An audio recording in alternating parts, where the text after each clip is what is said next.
siya sa akin at hindi na nagpakita. Kinabukasan ako'y nabulahaw sa ingay ng mga tao, sila'y nagsisisigaw. Merong babaeng nakahandusay sa sahig. Nang makita ko siya, yung babaeng tulala sa amin silid, ako'y nagtaka, nagulat at naluha. Babaeng misteryoso, siya pala ay ginahasa.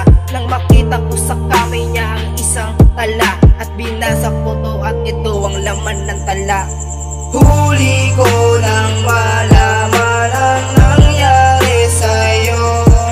Kung maaga ko nalaman, sana napigilan ko.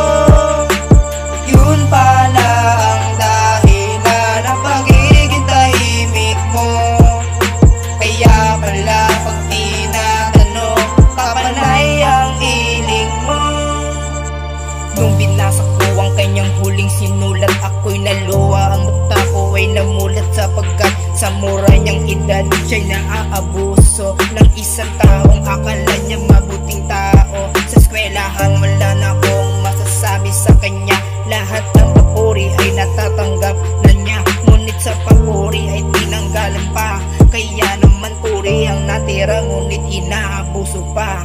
Sa tuwing kami magpupuwian na, naglalakad siya mag-isa sa kalsada. Gusto ko siya samahan papunta sa kanyang tahanan, ngunit ang sabi niya sa akin, ayaw ko naman. Halata sa kanyang mga mata ang takot, kaya naman ang sabi ko, bakit siya malungkot? Siguro problema sa bahay o anuman, pero wala akong karapatan na mangialam. Huli ko nang malaman ang nangyari sa'yo. Kung